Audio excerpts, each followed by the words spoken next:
we're cutting across live to Prime Minister Modi speaking currently in Vizag.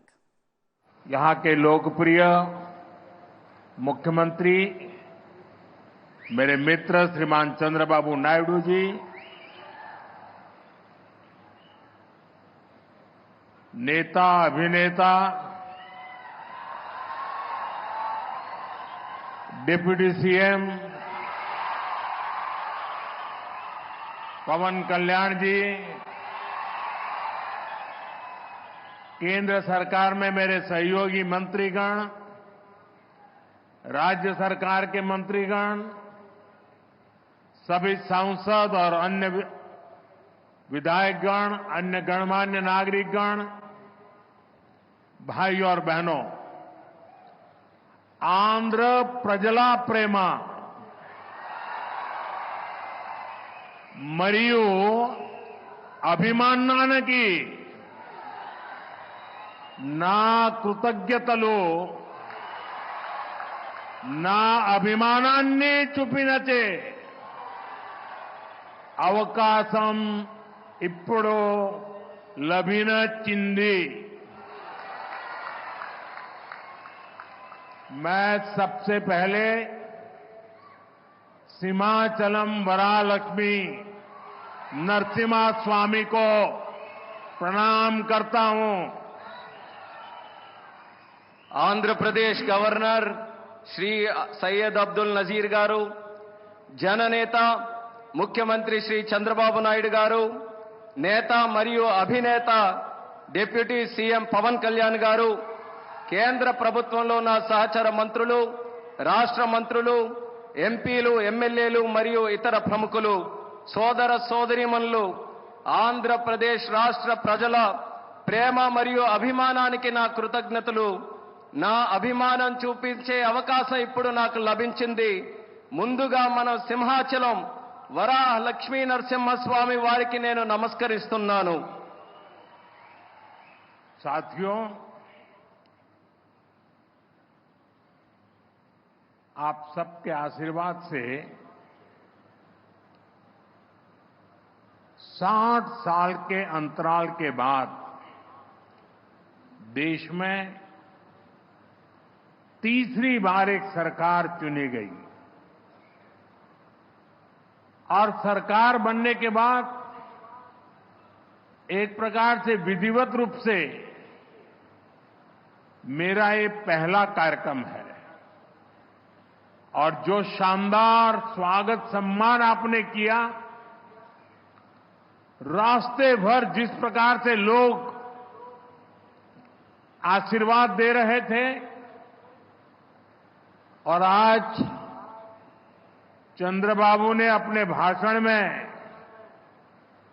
सारे sixer लगा दिए हैं. उनके एक एक शब्द के स्पिरिट को, उनकी भावना को मैं आदर करता हूं और मैं आंध्रवासियों से, देशवासियों से विश्वास दिलाता हूं कि जो भावना आज चंद्रबाबू प्रकट कर रहे थे, हम सब मिलकर के उन लक्ष्यों को अवश्य पार करेंगे.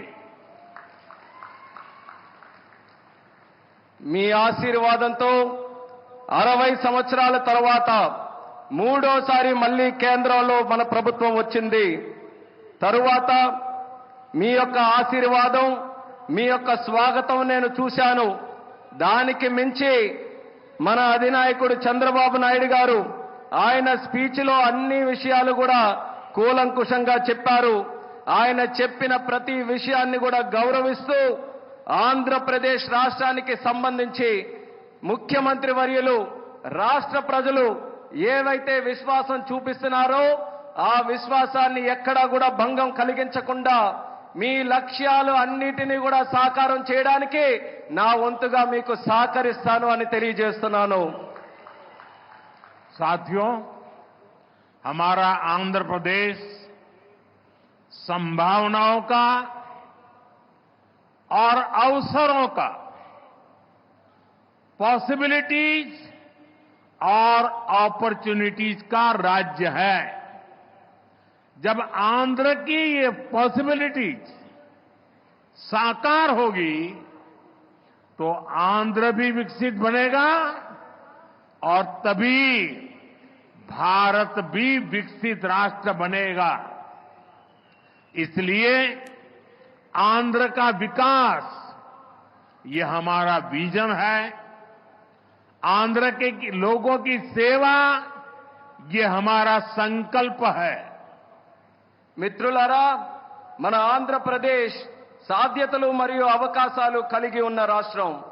ఆంధ్రుల అవకాశాలు సాకారమైనప్పుడు ఆంధ్రప్రదేశ్ రాష్ట్రంతో పాటు భారతదేశం కూడా వికాసవంతంగా అభివృద్ధి చెందుతుంది. అందుకనే ఆంధ్రప్రదేశ్ రాష్ట్రం తాలూకా అభివృద్ధి మా విజన్, ఆంధ్ర ప్రజల సేవే మా సంకల్పం. आंध्र प्रदेश ने 2047 तक राज्य को करीब करीब 2.5 ट्रिलियन डॉलर की इकोनॉमी बनाने का लक्ष्य रखा है। इस विजन को साकार करने के लिए चंद्रबाबू गारू की सरकार ने स्वर्ण आंध्र एट 2047 की पहल की है। इसमें केंद्र की एनडीए सरकार भी आंध्र प्रदेश के हर लक्ष्य के साथ कंधे से कंधा मिलाकर चल रही है। इसलिए केंद्र सरकार लाखों करोड़ की योजनाओं में आंध्र को विशेष प्राथमिकता दे रही है। 2047 సంవత్సరం కల్లా ఆంధ్రప్రదేశ్ రాష్ట్రంలో $2.5 ట్రిలియన్ ఆర్థిక వ్యవస్థగా తయారు అవ్వాలని లక్ష్యం పెట్టింది. ఈ విజన్ సాకారం చేసేందుకు చంద్రబాబు నాయుడు గారి ప్రభుత్వం స్వర్ణాంధ్ర ఎట్ 2047 అనే కార్యక్రమానికి శ్రీకారం చుట్టింది. ఈ లక్ష్యాన్ని చేరుకోవడానికి కేంద్రంలో ఉన్న ఎన్డీఏ ప్రభుత్వం ఆంధ్రప్రదేశ్ రాష్ట్రంతో పాటు భుజంతో భుజం తోడై ముందుకు నడుస్తుంది. అందుకే లక్షల కోట్ల పథకాలతో కేంద్ర ప్రభుత్వం ఆంధ్రపై ప్రత్యేక దృష్టి సారించి ప్రాధాన్యత కూడా ఇస్తుంది. आज यहां 2 लाख करोड़ रुपए से ज्यादा के प्रोजेक्ट का उद्घाटन और शिलान्यास किया गया है। ये प्रोजेक्ट्स आंध्र प्रदेश को विकास को नई ऊंचाई देंगे। मैं इन डेवलपमेंट प्रोजेक्ट के लिए आंध्र प्रदेश समेत पूरे देश को बधाई देता हूं। साथियों, आंध्र प्रदेश अपने इनोवेटिव नेचर के कारण आईटी और टेक्नोलॉजी का इतना बड़ा हब है। अब समय है आंध्र नई फ्यूचरिस्टिक टेक्नोलॉजीज का सेंटर बने। जो टेक्नोलॉजीज अभी डेवलप ही हो रही है, हम अभी से उनमें लीड लें। आज ग्रीन हाइड्रोजन का इस्तेमाल ये ऐसा ही उभरता हुआ क्षेत्र है। ఈ రోజు 2 లక్షల కోట్ల రూపాయలకు పైగా విలువైన ప్రాజెక్టులు ఇక్కడ ప్రారంభించడం మరియు శంకుస్థాపన చేయడం జరుగుతుంది. ఈ ప్రాజెక్టులు ఆంధ్రప్రదేశ్ అభివృద్ధిని సరికొత్త శిఖరాలకి చేరబోతుంది. ఈ అభివృద్ధి కార్యక్రమాలతో ఆంధ్రప్రదేశ్తో పాటు యావత్ భారతదేశానికి కూడా నా తరపున అభినందనలు తెలియజేసుకుంటున్నాను.